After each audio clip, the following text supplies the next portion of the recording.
नमस्ते दोस्तों। मेरा नाम संजय है और आज हम कक्षा 12 के रसायन विज्ञान का अध्याय 5 जो कि है उप सहसंयोजन यौगिक पार्ट 6 के विषय में अध्ययन करेंगे। इस वीडियो में हम जो टॉपिक पढ़ने वाले हैं वो इस प्रकार हैं: संयोजकता आबंध सिद्धांत, उप सहसंयोजन यौगिकों के चुंबकीय गुण एवं संयोजकता आबंध सिद्धांत की सीमाएं। तो सबसे पहले हम समझ लेते हैं कि संयोजकता आबंध सिद्धांत क्या होता है।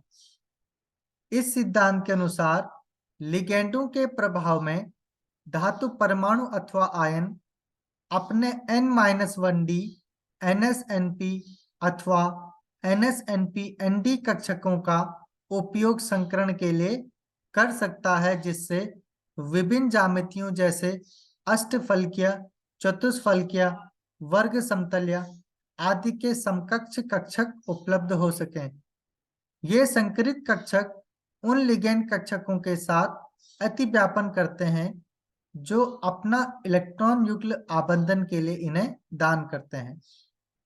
यानी कि संयोजकता आबंध सिद्धांत के अनुसार धातु परमाणु अथवा आयन के कक्षक एवं लिगेंडों के कक्षक आपस में अतिव्यापन करके विभिन्न ज्यामितियों जैसे अष्टफलकीय, चतुष्फलकीय, वर्ग समतल्य आदि प्रकार के ज्यामितियों का निर्माण करते हैं।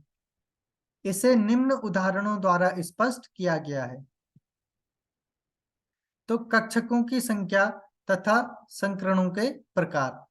तो यहाँ पर समन्वय संख्या है, यहाँ पर संकरण के प्रकार हैं और यहाँ पर संकरित कक्षकों का आकिस्य वितरण। तो यदि किसी संकुल की समन्वय संख्या 4 है और उसमें sp3 संकरण उपस्थित होता है तो उसकी ज्यामिति चतुष्फलकीय हो जाएगी। और यदि 4 समन्वय संख्या में dsp2 संकरण उपस्थित है तो उसकी ज्यामितीय वर्ग समतली हो जाएगी। और यदि समन्वय संख्या 5 में sp3d संकरण उपस्थित होता है तो उसकी ज्यामितीय त्रिकोणीय द्विपिरामिडी हो जाएगी। और यदि समन्वय संख्या 6 में sp3d2 या d2sp3 संकरण उपस्थित होता है तो इनकी ज्यामितीय अष्टफलकीय होती है। संयोजकता आबंध सिद्धांत के आधार पर संकुल के चुंबकीय व्यवहार से सामान्यतः इसकी ज्यामिति का अनुमान लगाया जा सकता है। प्रतिचुंबकीय अष्टफलकीय संकुल CONH3 का होल 3 पॉजिटिव में कोबाल्ट आयन +3 ऑक्सीकरण अवस्था में है तथा इसका इलेक्ट्रॉनिक विन्यास 3d6 है। इसकी संकरण योजना निम्न प्रकार से है।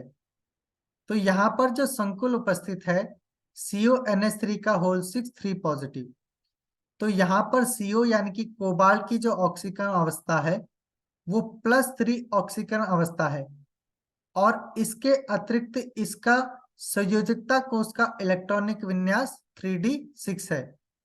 तो इसकी संकरण योजना यहाँ पर निम्न प्रकार से होगी। तो सबसे पहले CO3 पॉजिटिव आयन के कक्षक, तो यहाँ पर हो जाएगा 3d6, 4s0 और 4p0 और यहाँ पर 3d में 6 इलेक्ट्रॉनों को प्रदर्शित किया गया है। इसके अतिरिक्त यहाँ पर 2d कक्षक, 1s कक्षक और 3p कक्षक आपस में अतिव्यापन करके d2sp3 संकरण का निर्माण करते हैं। अब क्योंकि एक लिगेंड केंद्रीय धातु परमाणु को एक इलेक्ट्रॉन युग्ल यानी 2 इलेक्ट्रॉन प्रदान करता है, तो यहाँ पर 6NH3 CO को 12 इलेक्ट्रॉन प्रदान करेंगे जो कि संकरित कक्षकों में प्रदर्शित किए गए हैं। यहाँ पर 6NH3 अणुओं से प्राप्त 6 इलेक्ट्रॉन युग्मों को प्रदर्शित किया गया है।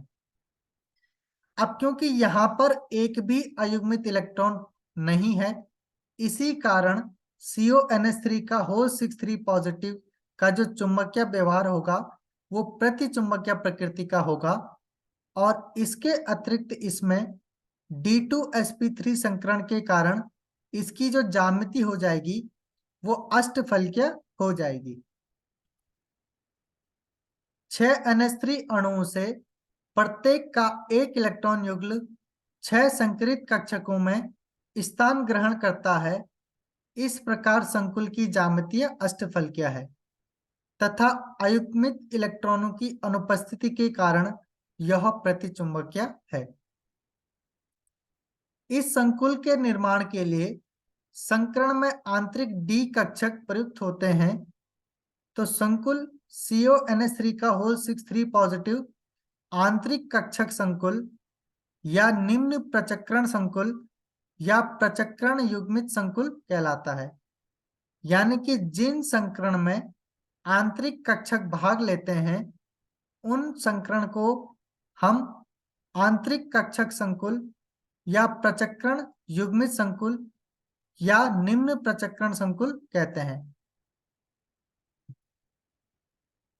अनुचुंबकीय अष्टफलकीय संकुल COF6 नेगेटिव संकरण के लिए बाह्य कक्षक प्रयुक्त करता है।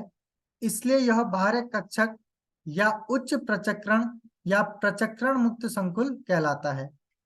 यानी कि जिन संकरण में बाह्य कक्षक भाग लेते हैं तो उस प्रकार के संकुल को हम बाह्य कक्षक या उच्च प्रचक्रण या प्रचक्रण मुक्त संकुल कहते हैं।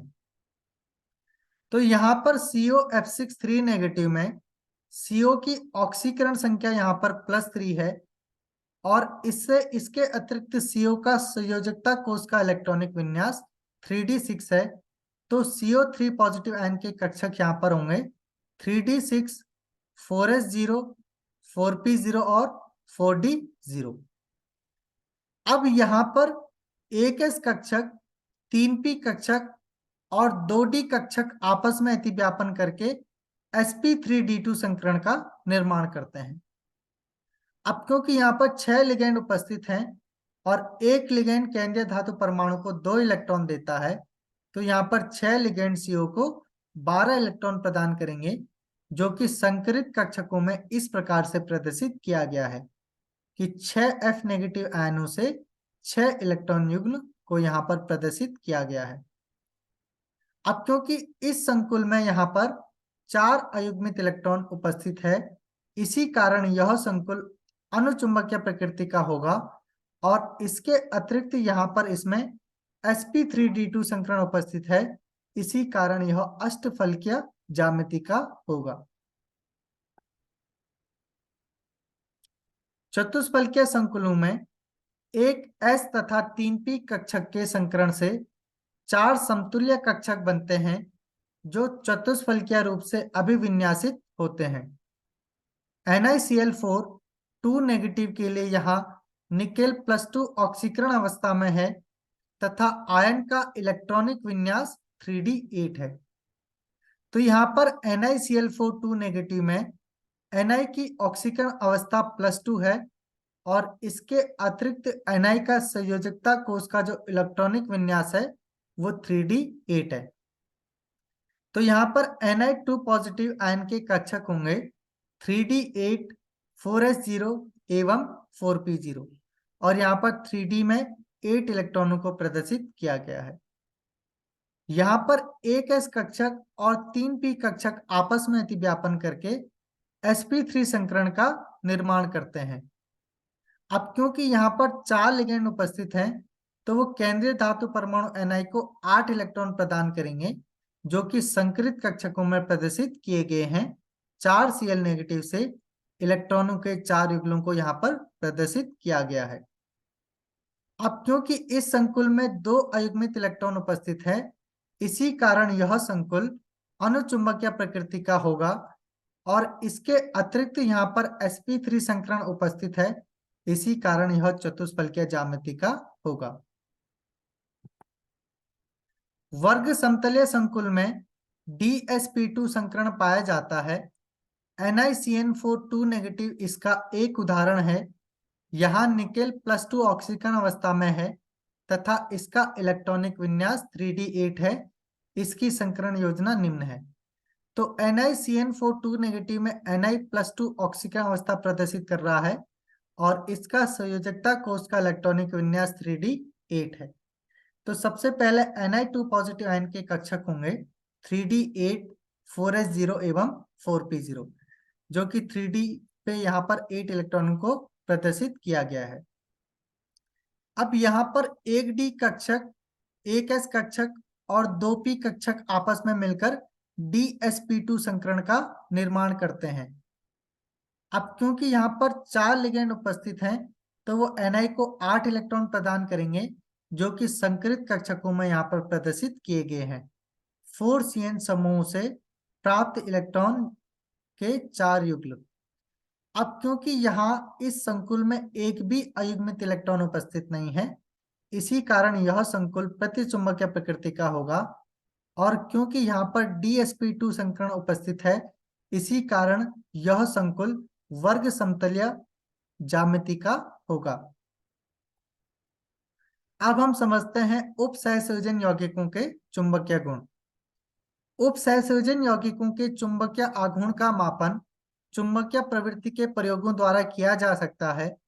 इसके परिणामों का उपयोग संकुलों में अयुग्मित इलेक्ट्रॉनों की संख्या तथा संरचनाओं की जानकारी के लिए किया जा सकता है। अब हम एनसीईआरटी का उदाहरण 5.7 देख लेते हैं। MnBr4 2 नेगेटिव के केवल प्रचक्रण चुंबकीय आघूर्ण का मान 5.9 bm है। संकुल आयन की ज्यामिति बताइए। तो इस संकुल में Mn यहाँ पर +2 ऑक्सीकरण अवस्था प्रदर्शित कर रहा है और यहाँ पर इसकी समन्वय संख्या 4 है। और यदि इसमें sp3 संकरण उपस्थित होता है तो ये चतुष्फलकीय ज्यामिति का होगा, और यदि dsp2 संकरण उपस्थित होता है तो ये वर्ग समतलीय ज्यामिति का होगा। परंतु इस संकुल का चुंबकीय आघूर्ण का मान 5.9 bm यानी कि बोर मैग्नेट है, और अतः डी कक्षक में 5 अयुग्मित इलेक्ट्रॉन की उपस्थिति के कारण ये sp3 संकरण प्रदर्शित करता है, और इसी कारण इसकी आकृति जो है वो चतुष्फलकीय होती है, न कि वर्ग समतलीय। अब हम समझते हैं संयोजकता आपन सिद्धांत की सीमाएं। तो इसकी सीमाएं या कमियां निम्न हैं। इसमें अनेक प्रकार के पूर्वानुमान हैं। इसके अतिरिक्त यह चुंबकीय आंकड़ों की कोई मात्रात्मक व्याख्या नहीं देता है। इसके अलावा यह उपसहसंयोजन यौगिकों द्वारा दर्शाए गए रंगों का स्पष्टीकरण नहीं देता है, यानी कि यह उपसहसंयोजन यौगिकों के रंगों का स्पष्टीकरण या उनके बारे में स्पष्ट जानकारी नहीं देता है। यह उपसहसंयोजन यौगिकों के ऊष्मागतिकी और गतिक स्थायित्व की कोई भी मात्रात्मक व्याख्या नहीं करता है, और इसके अतिरिक्त यह दुर्बल तथा प्रबल लिगैंडों के मध्य विभेद नहीं करता है, यानी कि यह ये नहीं बता पाता कि कौन सा लिगैंड अधिक प्रबल क्यों है और कौन सा लिगैंड अधिक दुर्बल क्यों है। यह 4 समन्वयी संकुलों के लिए चतुष्फलकीय तथा वर्ग समतलीय संरचनाओं का सही अनुमान नहीं लगा पाता। तो आज के लिए इस वीडियो में इतना ही। नेक्स्ट वीडियो में हम पढ़ेंगे क्रिस्टल क्षेत्र सिद्धांत। तो मिलते हैं नेक्स्ट वीडियो में।